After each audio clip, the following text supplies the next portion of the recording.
வேள்பாரி பகுதி 95 ஒளிவடிவம் சண்முகசுந்தரம். 2ஆம் நாளின் பிற்பகலில் போரில் வேந்தர்களின் குதிரைப்படையை நிலைகுலையச் செய்தது பரம்பு படை. நேரமாக ஆக குதிரைகள் முற்றிலுமாக செயலிழந்தன. ஒரு கட்டத்திற்கு பிறகு உருமன் கொடி முழு பாதுகாப்பை வேண்டி நின்றான்.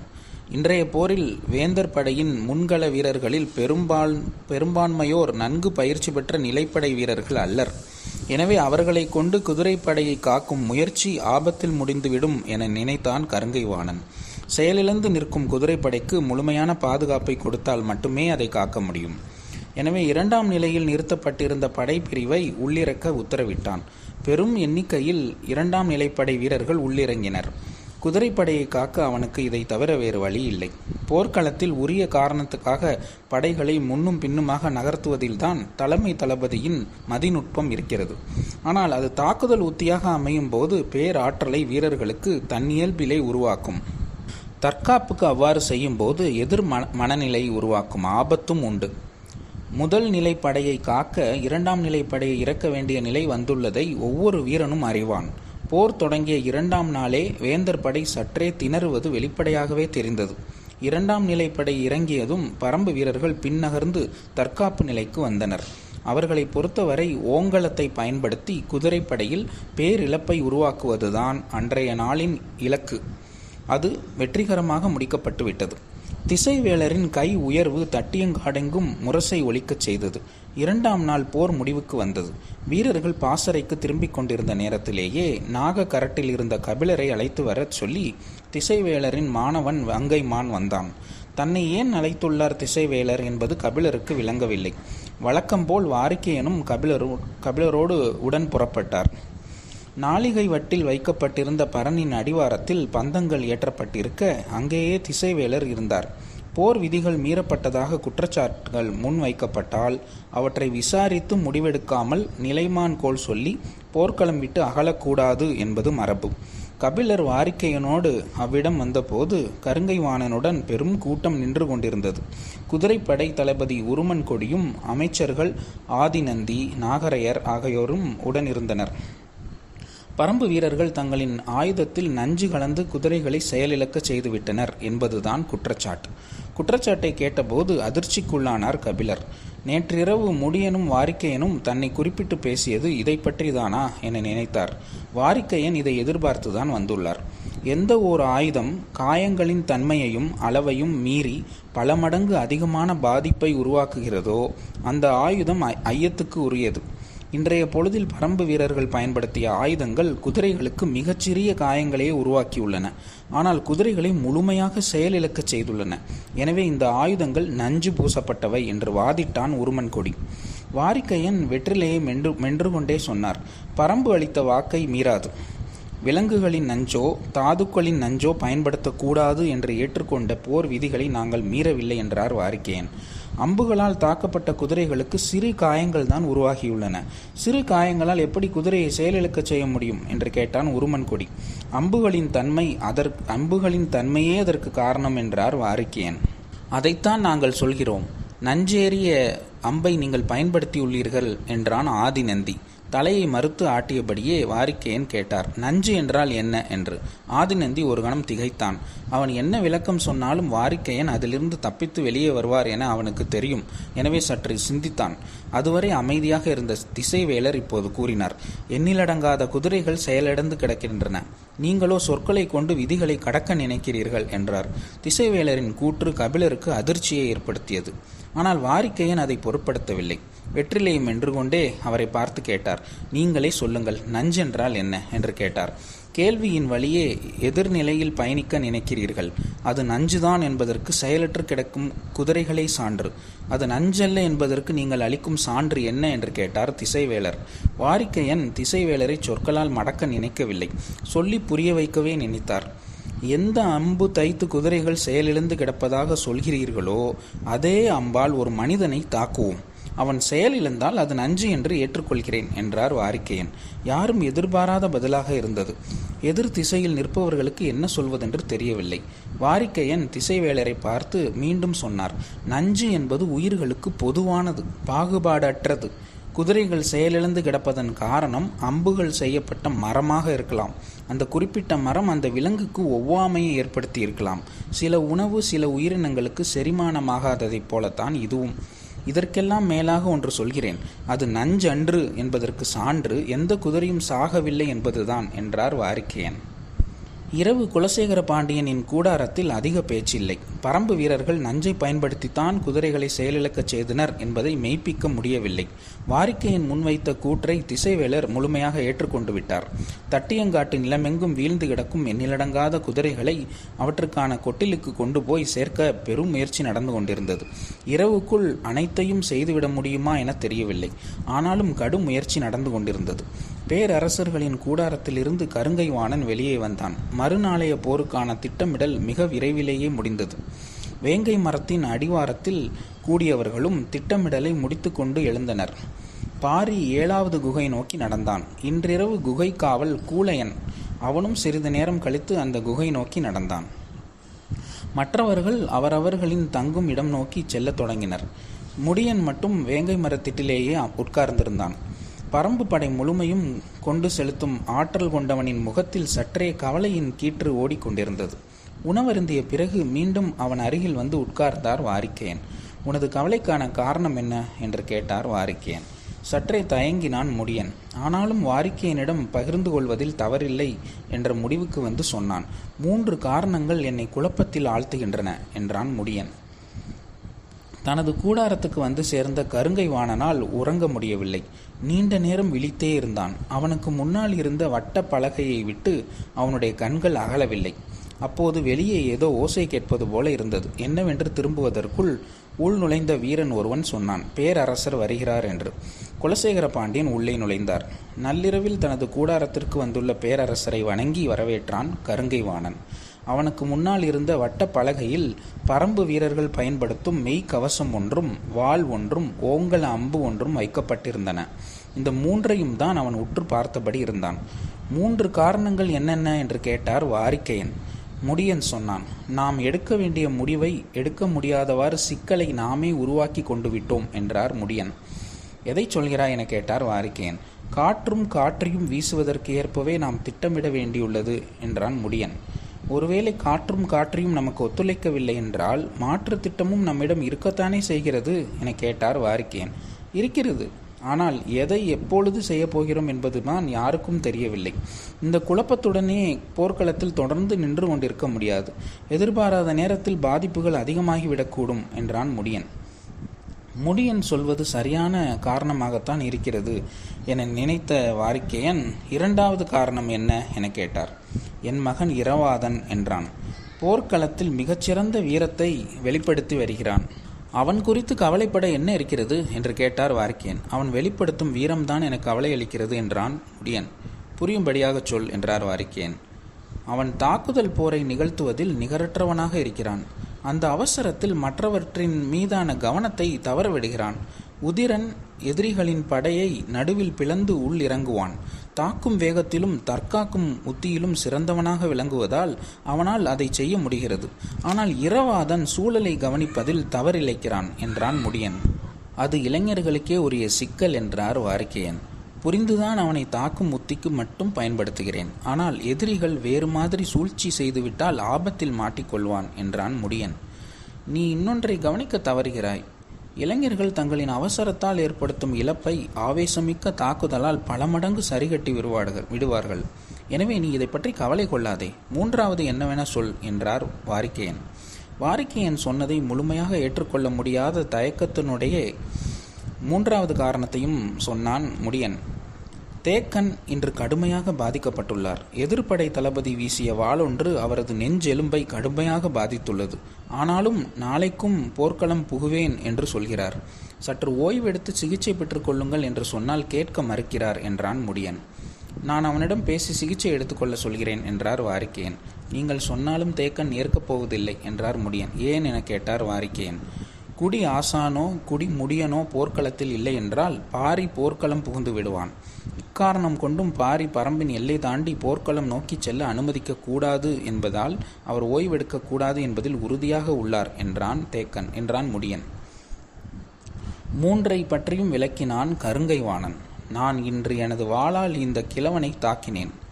இரும்பாலான கேடயமே என்றாலும் அந்த தாக்குதலின் வேகத்தில் நெளிந்து அவனது எலும்புகளை நொறுக்கி இருக்க வேண்டும். ஆனால் அவனது மெய் கவசம் எனது வாளின் முழு வீச்சையும் உள்வாங்கி அவனை காத்துள்ளது. எடை குறைவான ஆனால் இரும்பை விட வலிமையான கவசத்தை பூண்டு ஒவ்வொரு வீரனும் நிற்கிறான். இதோ இந்த சாதாரண மரக்குச்சியினால் ஆன அம்பு நிகரற்ற ஆற்றல் கொண்ட நமது குதிரைப்படையை முழுமையாக செயலிழக்கச் செய்யும் என்பதை நம்மால் கற்பனை கூட செய்து பார்க்க முடியுமா என்று கேட்டுக்கொண்டே வட்டப்பலகையில் இருந்த வாளை கையில் எடுத்தான் கருங்கைவாணன். இது அவர்கள் பயன்படுத்தும் வாளா என கேட்டார் குலசேகர பாண்டியன். இல்லை பேரரசே, சாகலைவன் பயன்படுத்திய வாள். போர்க்களத்தில் எதிரியோடு போரிடும்போது இரு வாட்களின் மோதலில் சில இடங்களில் முனை மழுங்கும். ஆனால் இந்த வாளின் முனையை பாருங்கள், ஆங்காங்கே வெட்டப்பட்டுள்ளது. ஒரு வாள் இன்னொரு வாளின் முனையை வெட்டி இறங்குமா என்ன? அவர்களது வாளின் முனை இரும்பின் தன்மையை மட்டும் கொண்டது அன்று. அதைவிட கூர்மையான ஏதோ ஒன்றை அவர்கள் தமது வாளின் முனைக்கு பயன்படுத்துகின்றனர் பேரரசே என்றான் கருங்கைவாணன். கேட்டுக்கொண்டிருந்த குலசேகர பாண்டியன், என்ன செய்ய வேண்டும் என்கிறாய் என்றார். நான் முதலிலே குறிப்பிட்டதைப் போல வழக்கமான போர் முறைகளால் இவர்களை வீழ்த்த நினைப்பது நமக்கு பெரும் சேதத்தை உருவாக்கும். எனவே வரைமுறையற்ற தாக்குதலால் அவர்களை முற்றிலும் அழித்தொழிக்க வேண்டும் என்றான் கருங்கைவாணன். விதிகளை கைவிடுவது பற்றியே நீ சிந்திக்கிறாய், விதிகளை பயன்படுத்தி கொள்வதை பற்றி நீ சிந்திக்க மறுக்கிறாய் என்றார் குலசேகர பாண்டியன். பேரரசரின் குற்றச்சாட்டு கருங்கைவாணனுக்கு அதிர்ச்சியை கொடுத்தது.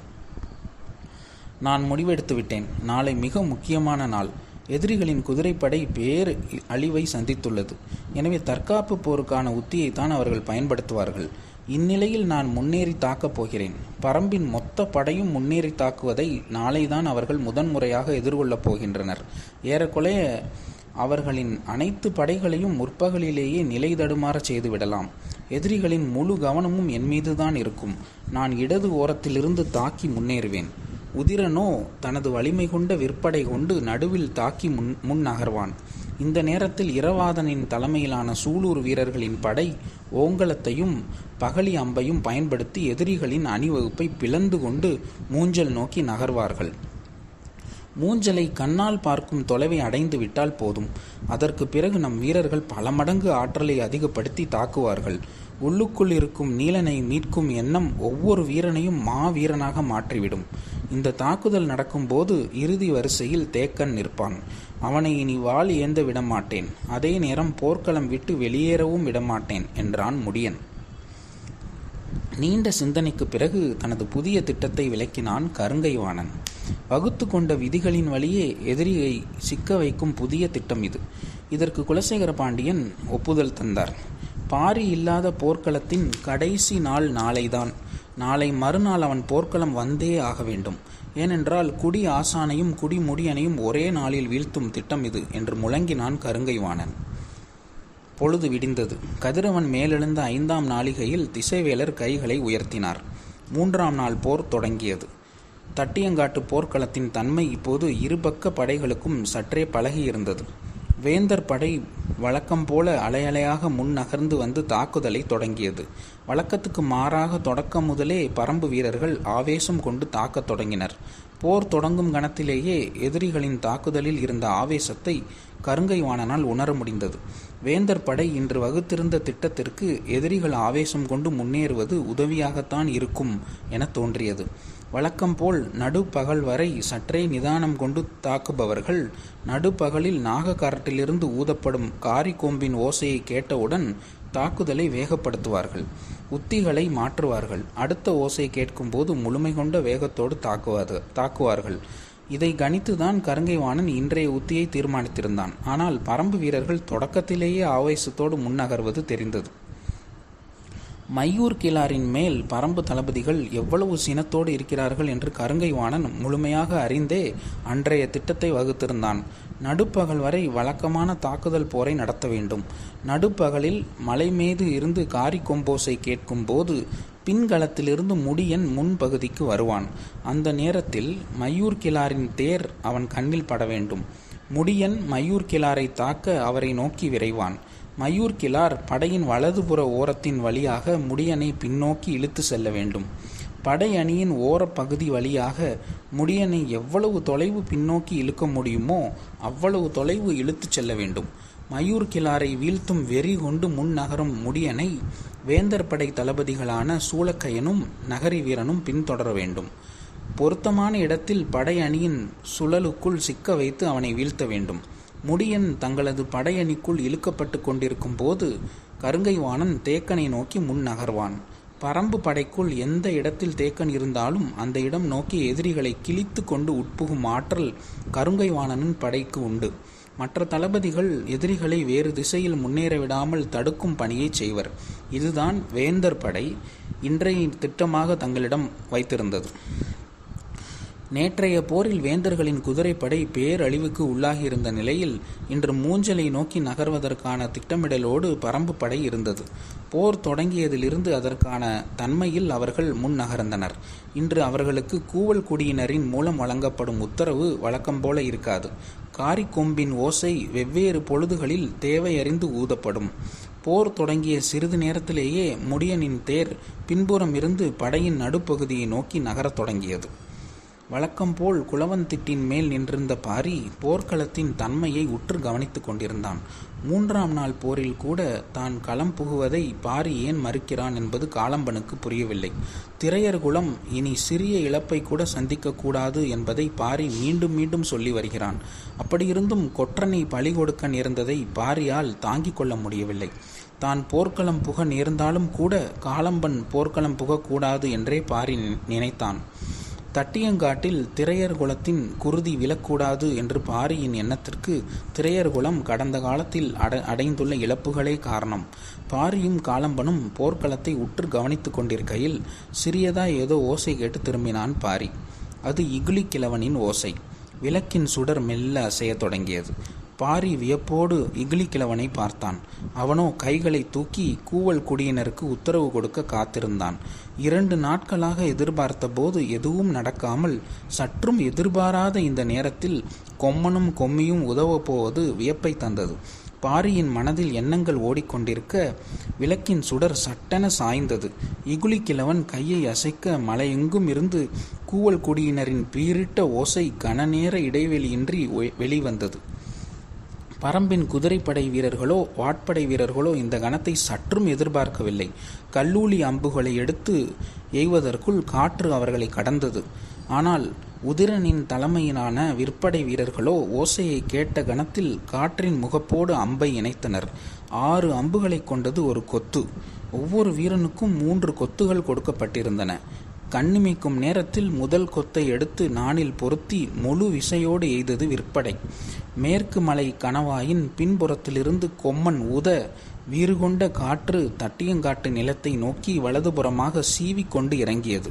எண்ணிலடங்காத அம்புகள் காற்றின் முன்முகப்போடு இணைய கண் பார்வைக்கு அப்பால் சீறி பாய்ந்தன அம்புகள். மலை மேலு இருந்து கொம்போசை கேட்ட கணத்திலேயே சற்றே அதிர்ச்சிக்கு உள்ளானான் கருங்கை வாணன். வழக்கமான ஓசையாக அது இல்லை. வழக்கமான நேரத்திலும் அது ஊதப்படவில்லை. இது என்ன புதுவகையாக இருக்கிறதே என சிந்தித்து கொண்டிருக்கும் போதுதான் சிறு புல்லின் கணம் கொண்ட எண்ணிலடங்காத அம்புகள் அவன் தலைக்கு மேலே எங்கோ பறந்து சென்று கொண்டிருந்தன. என்ன இது என கருங்கை வாணனுக்கு ஒன்றும் புரியவில்லை. தேக்கனை நோக்கி முன்னேறி கொண்டிருந்தவன் சற்றே குழப்பத்துக்கு உள்ளாகி அப்படியே நின்றான். பாய்ந்து செல்லும் எண்ணிலடங்காத அம்புகள் எங்கே செல்கின்றன என்று தலையை பின்புறமாக திருப்பி பார்த்தான். வெகு தொலைவுக்கு அப்பால் சென்றன. வீசிய காற்றின் எதிர்ப்புறமாக வேந்தர் படை நின்று கொண்டிருந்தது. குறு மணல் தூசிகளை அள்ளி எறிந்தபடி காற்று போய்க் கொண்டிருந்தது. வேந்தர் படை வீரர்கள் கண்களை கசக்கி கொண்டிருந்தனர். பரம்பு வீரர்களை பொறுத்தவரை காற்று முதுகுப்புறத்தை தாக்கி முன் நகர்ந்தது. இவ்வளவு தொலைவு பறக்கும் அம்புகளை வாழ்வில் முதல் முறையாக பார்த்த கருங்கை வாணனுக்கு ஒன்றும் புரியவில்லை. கண்களை கசக்கியபடியே திரும்பினான். எதிர் திசையில் பரம்பு வீரர்கள் தங்களின் வெறி ஆட்டத்தை தொடங்கினர்.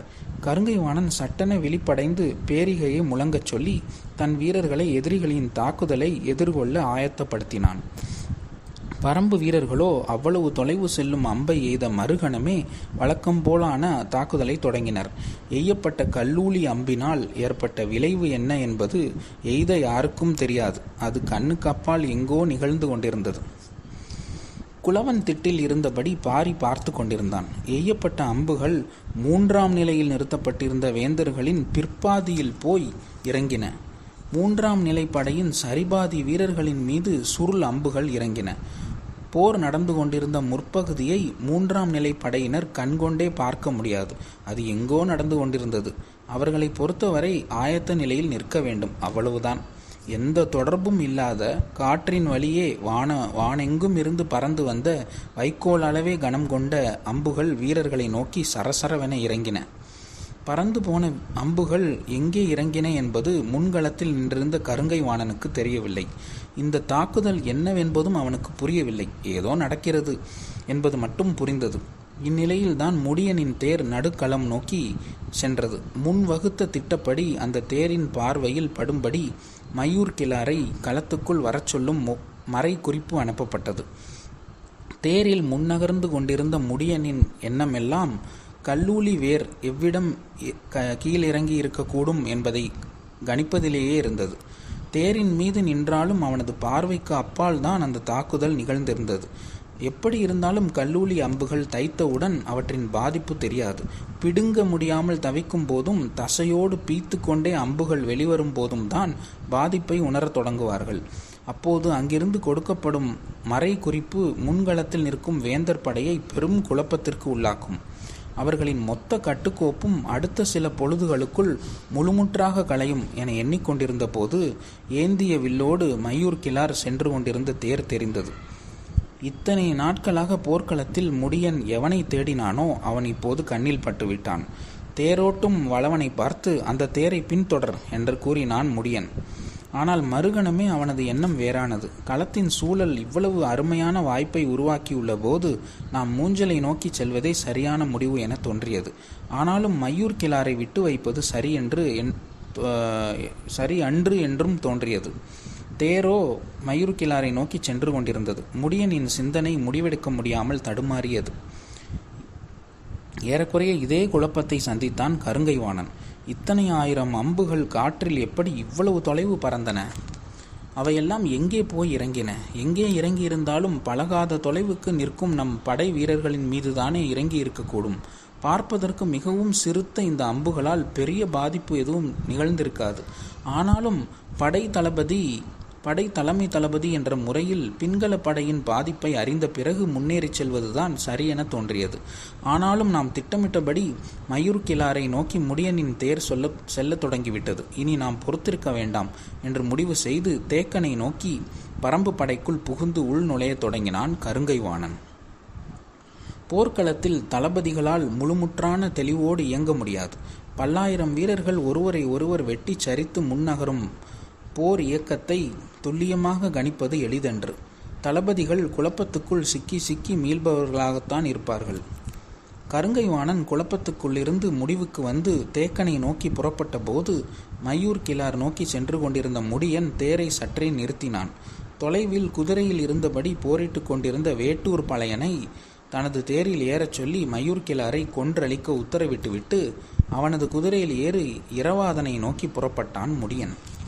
பொழுதாகி கொண்டிருந்தது. வேந்தர் படையின் மூன்றாம் நிலையில் நிறுத்தப்பட்டிருந்த எண்ணிலடங்காத வீரர்கள் கல்லூலி அம்பை உருவி எடுக்க முடியாமல் திணறிய போதுதான் ஆபத்தின் அளவு புரிய தொடங்கியது. கூச்சலும் குழப்பமும் மேலேறி வரத் தொடங்கிய போது முடியன் குதிரைப்படையோடு இணைந்து மூஞ்சலை நோக்கி முன்னகரத் தொடங்கினான். முன் திட்டமிட்டபடி தன்னை தொடர்ந்து வரும் தேரை படையின் வலதுபுற ஓரமாகவே உள்ளிழுத்து சென்று கொண்டிருந்தார் மயூர் கிளார். தளபதிகள் துடும்பனும் நகரி வீரனும் அவரை குறிவைத்து தங்களின் தேரை விரைவுபடுத்தினர். திட்டமிட்டபடி பரம்பு படையின் பின்பகுதியை நோக்கி விரைந்து வந்தான் கருங்கை வாணன். எதிரிகளின் படையை விலக்கி முன்னகரும் உத்தியில் அவனது படை இணையற்ற அனுபவம் கொண்டது. விரைந்து முன்னகர்ந்து வந்த கருங்கை வாணனின் கண்களுக்கு வெகு தொலைவில் வாளூன்றி நிற்கும் தேக்கன் தனித்து தெரிந்தான். பகுதி 95 முற்றும். அன்பன் சண்முகசுந்தரம்.